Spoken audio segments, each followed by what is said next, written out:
Minggu Advent yang pertama, mengoyak langit dan turun ke bumi. Yesaya 64 ayat 1 sampai dengan 12. Kota Yerusalem jatuh, negara Yehuda runtuh, bait Allah diratakan dengan tanah. Babel yang perkasa menaklukkan Yehuda yang tak berdaya. Sebagian penduduk Yerusalem diangkut sebagai tawanan ke dalam pembuangan. Nun jauh di Babilonia.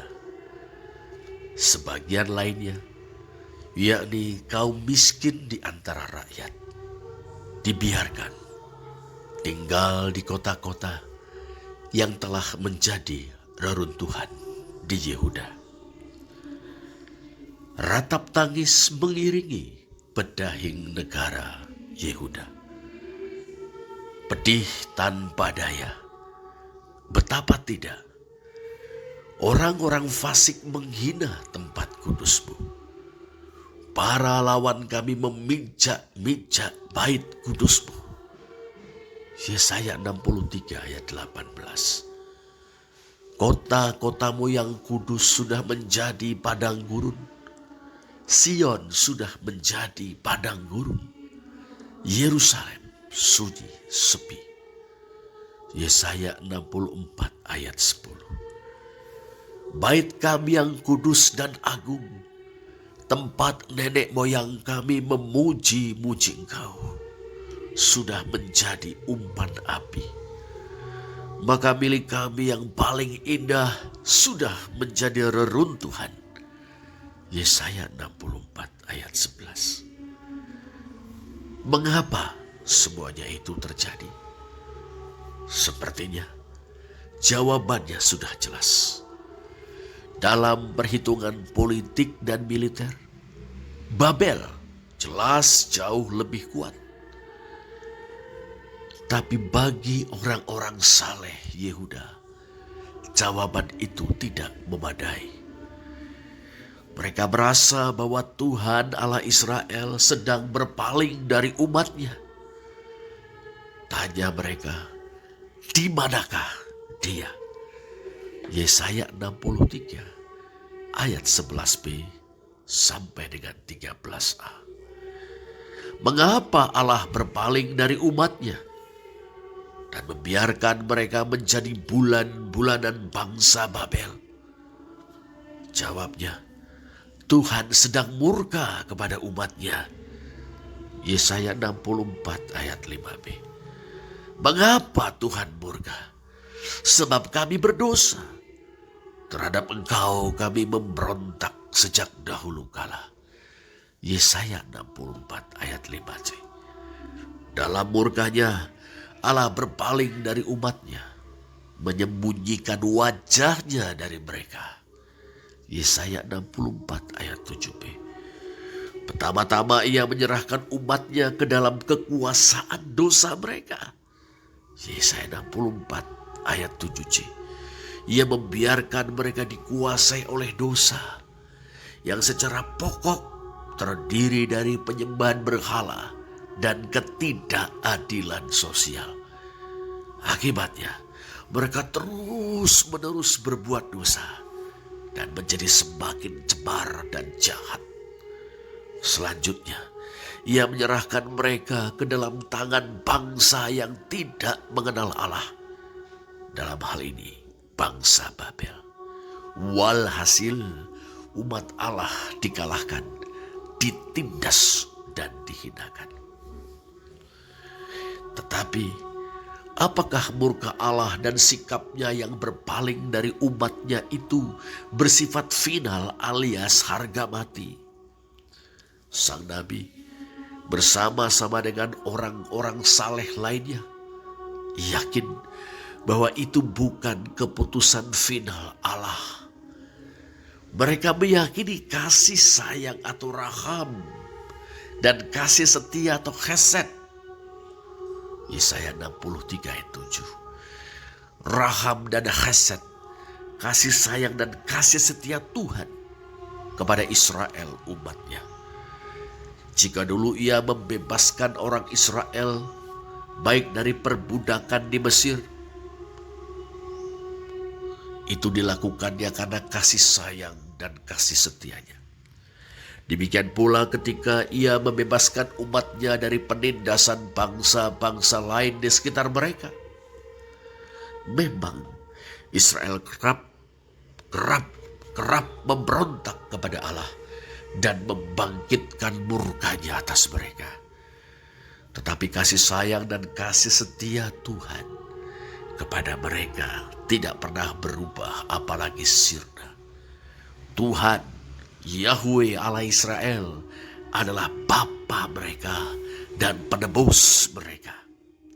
Yesaya 63 ayat 16, 64 ayat 8. Atas dasar keyakinan itu, sang nabi dan orang-orang saleh yang ada bersama-sama dengan dirinya mengetuk pintu hati Allah.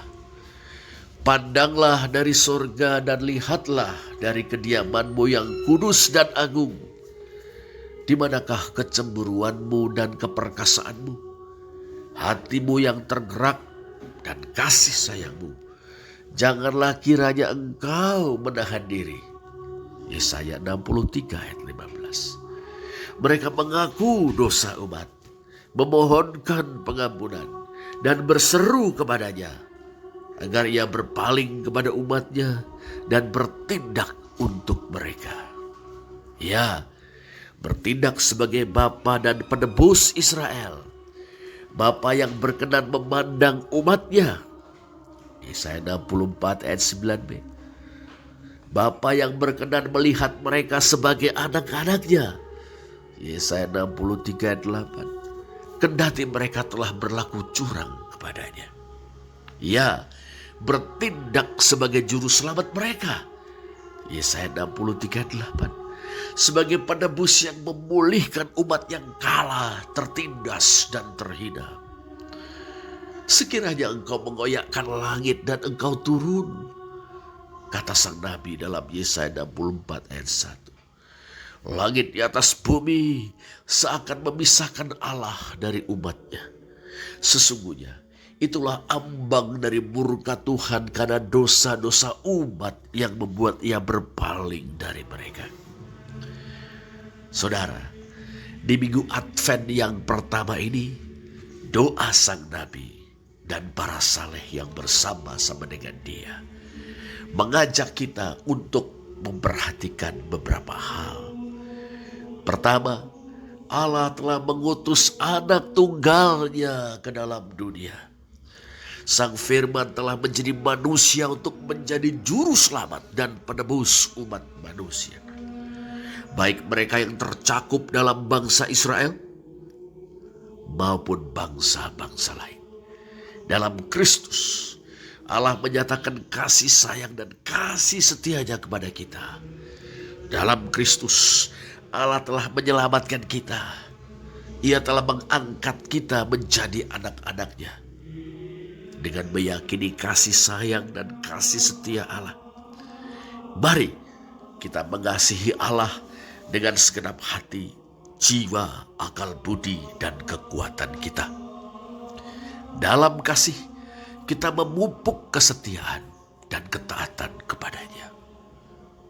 Kedua, kita perlu mengintrospeksi diri. Dalam hidup kita sebagai anak-anak Allah, apakah kita menghargai kasih sayang dan kasih setia Allah? Kurangnya penghargaan kita terhadap kasih sayang dan kasih setia Allah cenderung membuat kita kurang menuntut diri untuk mengasihi dan menaati Allah Bapa kita. Kita pun jadi lebih longgar dalam bersikap terhadap dosa dan kompromistis dengan nilai-nilai dunia. Walhasil, kita jadi rentan terjatuh ke dalam hedonisme, materialisme, dan kehendak untuk menguasai. Ketiga, kita hidup di antara dua Advent atau kedatangan Kristus. melalui inkarnasi, yakni peristiwa Sang Firman menjadi manusia. Kristus telah datang ke dalam dunia. Itulah kedatangannya yang pertama, yang bertujuan mengintrodusir kerajaan Allah dan mendirikan perjanjian yang baru bagi semua orang dari segala bangsa berdasarkan penebusan melalui kematiannya di kayu salib.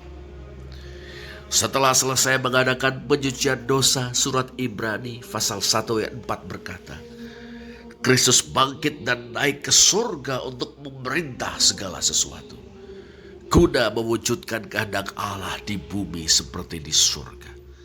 Kelak, Kristus akan datang kembali ke dunia ini untuk menegakkan kerajaan Allah dan menyempurnakan keselamatan umatnya dalam kebangkitan dari antara orang mati dan pengaruniaan tubuh kemuliaan, mengakhiri kuasa-kuasa perusak dan membebaskan seluruh tatanan ciptaan dari kuasa-kuasa perusak itu, sehingga